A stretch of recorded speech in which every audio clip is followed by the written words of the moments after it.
Uma nova ameaça está para surgir e a Sora finalmente se juntou ao grupo dos Digi escolhidos. Esse foi o episódio de hoje que a gente vai conferir nesse vídeo depois da vinheta.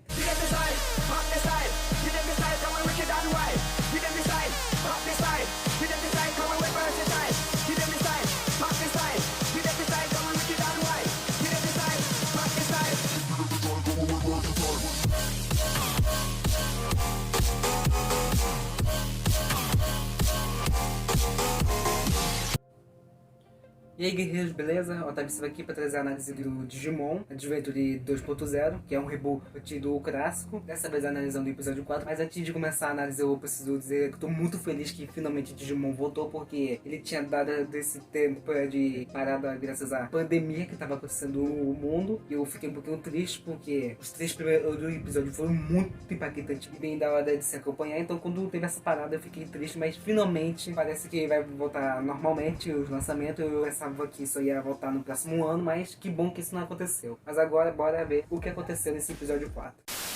O episódio começou relembrando tudo o que aconteceu no episódio 3, que foi a mega luta entre o Omnimon versus o primeiro Digimon maligno que eles tiveram que enfrentar na internet. Que, meu irmão, rapidinho, só pra falar, meu irmão, essa luta eu me lembro até agora, meu irmão, gostei muito, meu irmão. O começo de anime da hora que tava esperando, e com certeza vai acontecer mais coisas daqui pra frente. Mas tá, depois que ele relembrou essa luta tão fantástica que aconteceu, finalmente a gente é mostrado de novo com mais detalhes o novo visual do Digimundo, que eu preciso falar aqui, meu amigo, coisa linda, meu irmão. Esse Digimundo tá muito mais bonito do que o Digimundo do clássico, meu irmão. Toda vez que eu olho, paro pra admirar, a minha vontade é muito de chorar, meu irmão. Tá muito lindo. E acabar aparecendo alguns Digimons ali de repente, tipo, eu fiquei em dúvida porque alguns eu conhecia, outros não, porque eu não assisti todas as temporadas do Digimon. Eu só assisti a primeira e a segunda, que é do Adventure, que é a continuação. A terceira, que é do Digimon Tamers, eu assisti tudo. A quarta eu não assisti ainda, mas eu quero assistir. E a quinta, que também é a minha favorita, é o Digimon Data Squad, mas os outros não assisti. Então, esses Digimons que apareceram aqui, alguns que eu não conhecia, eu me pergunto se eles apareceram pela primeira vez nesse reboot, então se eles já haviam aparecido nos Digimons antigos. Isso aí ficou uma dúvida na minha cabeça, mas beleza.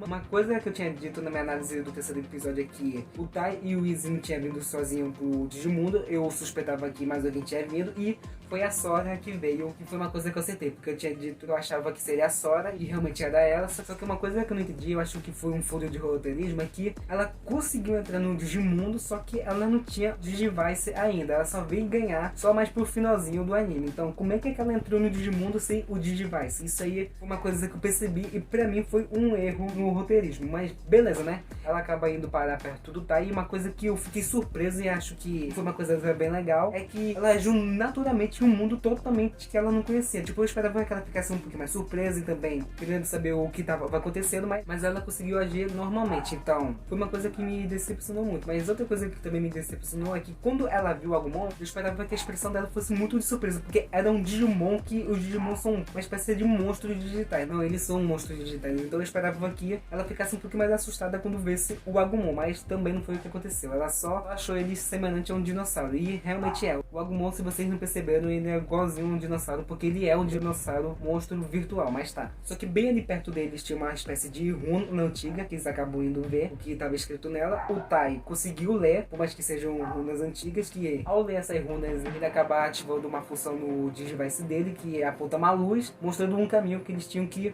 percorrer, que esse caminho levaria eles até uma espécie de montanha arco-íris, que não foi explicado como ele conseguiu ler essas runas. Ele até ficou surpreso com isso, mas o óbvio ali, se tu conseguiu perceber, ele conseguiu ler essas runas graças ao Digivice dele, que traduziu pro idioma dele. Então realmente não precisava de explicação, mas tá, depois que eles viram até onde a luz apontava, eles começaram a seguir essa luz, mas tá, aí bem no meio dessa caminhada finalmente aparece o Digimon da Sora, que é o Piomon. Só que uma coisa que eu percebi de primeira, e acho que eu posso estar errado, porque isso precisa de um pouquinho de desenvolvimento, é que parece que o Piomon dessa nova versão vai ter uma personalidade muito diferente do Piomon do clássico, porque pelo que eu percebi, esse Piomon aqui vai ser um pouquinho mais medroso e também menos amoroso, uma coisa bem diferente do Piomon do clássico, que era muito simpático e amoroso. Mas mesmo assim, o personagem não mudou tanto assim, mas eu acho que só precisa realmente de desenvolvimento. E uma coisa que também eu percebi, que foi uma outra alteração do clássico, é que a relação entre a Sora e o Piomon já começou bem, e só precisou desse episódio para os dois começariam a gostar do outro e tratar um a outro como um parceiro. Porque no clássico não tem. A Sora, quando conheceu o Piomon pela primeira vez, ela não dava tanta bola assim pro Piomon e nem gostava muito do Piomon. Então, mas por causa de um evento que aconteceu, os dois se uniram. Então foi uma coisa que esse reboot alterou e eu percebi. Mas tá, o Piomon aparece porque ele estava fugindo de um outro Digimon selvagem, que esse Digimon parece muito um Louva-a-Deus, que eu conheço esse Digimon, só que o complicado de Digimon é difícil decorar a maioria dos nomes, porque existe muito Digimon e por algum motivo eu não consigo memorizar de todos, infelizmente. Mas tá, esse Digimon Louva-a-Deus começa a atacar eles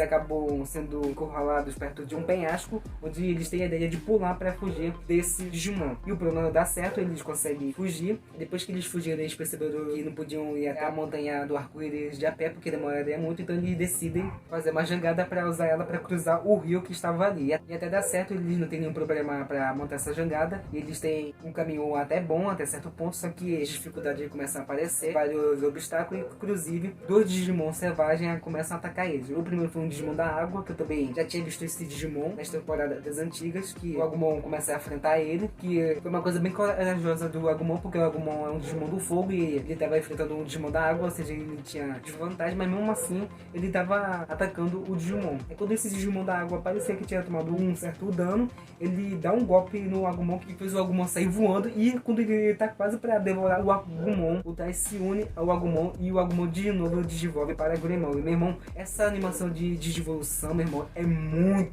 linda, meu irmão. Eu tô gostando demais dessa nova versão, por mais que eu ainda prefira o clássico, porque a animação é linda. Só que uma coisa que eu não gostei é que alteraram a música, porque como eu disse, eu acho que eu disse nas minhas análises anteriores, que eu não tô lembrado, a música que tocava na versão clássica quando eles digivoluíram, meu irmão, aquela música é muito marcante, e eu esperava que eles a reaproveitassem aqui, mas infelizmente parece que isso não vai acontecer, que eu achei isso um pouquinho triste. Mas tá, ele consegue desenvolver para Greymon e não parece estar tendo muita dificuldade para enfrentar agora o Digimon da água, só que nesse momento aparece o segundo Digimon selvagem que eu tinha falado, que era de novo o Digimon Louva-a-Deus, que ataca a Sora e a Piomon, destruindo a jangada que eles estavam, e acaba capturando o Piomon. Só que a Sora, como eu disse, parece que as duas nessa versão estão mais companheiras, acaba indo ajudar a Piomon se liberta e também ajuda a Sora. E nesse momento acontece a digivolução da Piomon para Bidramon, e meu irmão, também foi uma digivolução muito linda e bem diferenciada da digivolução do Greymon. E meu irmão, realmente essa nova versão de Digimon tá prometendo. Aí, como os dois Digimon principais tinham evoluído, o Greymon não teve tanta dificuldade para derrotar o Digimon da água e acabou derrotando ele com Mega Chama. A Bidramon também não teve dificuldade para derrotar o Digimon Louva-a-Deus usando o Asa Meteoro. Aí, depois que ambos os Digimon selvagens são derrotados, eles acabam usando a Bidramon para ir para a montanha arco-íris, que parece que nessa montanha arco-íris tem uma espécie de templo, onde eu reconheci pouquinhos Digimons que estavam lá em forma de estátua, que se eu não me engano, esses Digimons são Digimons lendários do Digimon. Pelo que eu me lembro, eu não sei, porque minha Digimemória das temporadas anteriores está um pouquinho embaralhada, entendeu? Digimemória, gostaram do trocadilho, né? Mas tá, depois que os problemas acabaram, eles começam a fazer de novo a caminhada, e parece que tá dando tudo certo, só que um Digimon misterioso acaba aparecendo, e pela silhueta eu reconheci esse Digimon. Esse Digimon é o Ogemon, e quando ele apareceu eu me fiquei perguntando muitas coisas, porque será que essa versão do Ogemon vai ser diferente da versão do clássico? Porque vou dar uns spoilers aqui rapidinho sobre a versão dele do clássico, mas é quase nada, tá? Na versão dele do clássico, ele começa como um vilão, como o Digimal, só que ao finalzinho da primeira temporada, ele acaba virando parte dos mocinhos. Então, será que essa versão do Ogemon vai acontecer a mesma coisa? Ou então ele realmente vai ser um Digimaligno até o fim e os Digi escolhidos vão precisar derrotar ele? Isso que eu tô me perguntando. Porque até agora os Digimons verdadeiros, tipo, que foram derrotados pelos Digimons dos Digi escolhidos, não morreram. Porque só aquele primeiro Digimon que o Oninimon enfrentou, que era uma espécie de Digimon vírus, acabou morrendo. Só que esses dois Digimon selvagens que apareceram para enfrentar os Digimons do Digi escolhido não morreram, eles só foram apenas derrotados. Então eu tô me perguntando como é que vai ser quando ele realmente tiver que derrotar para valer um Digimon maligno. Eu tô muito curioso para saber como isso vai acontecer. Mas tá, depois disso a gente é levado para a cena do Easy com o Tetomon, que eu esqueci de falar antes, mas eu vou aproveitar e vou falar aqui agora. Antes do Taiya só daí ele ver as runas antigas, o Easy acaba entrando em contato com com o Tai. E uma coisa que eu não gostei é que eu realmente prefiro a voz do Tetomon dublada no nosso idioma do que a voz japonesa, porque eu não achei a voz japonesa tão da hora do Tetomon, mas tá.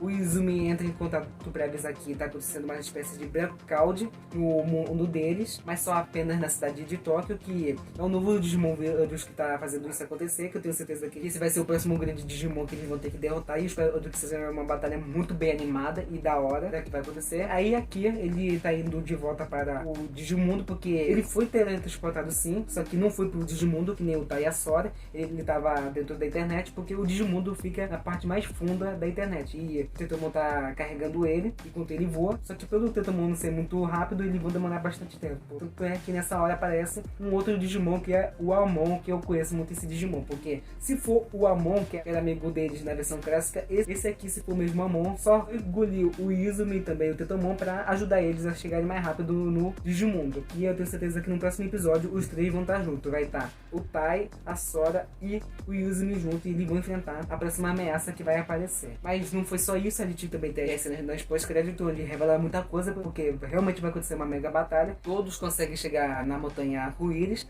lá no templo que tinha, só que eles são atacados por um bando de Digimons malignos, incluindo o Ogemon, que realmente estou empolgado sobre o que vai acontecer, porque esse episódio 5 tá prometendo muito, e pode ter certeza que eu vou trazer análise aqui pro canal, e eu espero do que essa versão nova do Digimon tenha mais de 24 episódios, porque eu agora não me lembro quantos episódios tem a versão clássica, mas eu espero que essa aqui tenha mais de 24 episódios, porque eu tô gostando de acompanhar esse anime, porque eu gosto muito de Digimon, marcou minha infância, então tá da hora de acompanhar. Mas esse foi o vídeo. Se gostaram, deixa o like, se inscreva, ative o sininho de notificação, compartilhe o vídeo, me segue lá no Instagram. Fazendo tudo isso vai me ajudar muito, é sério, vai me ajudar mesmo. Então, vou indo nessa, galera. Forte abraço, valeu e fui!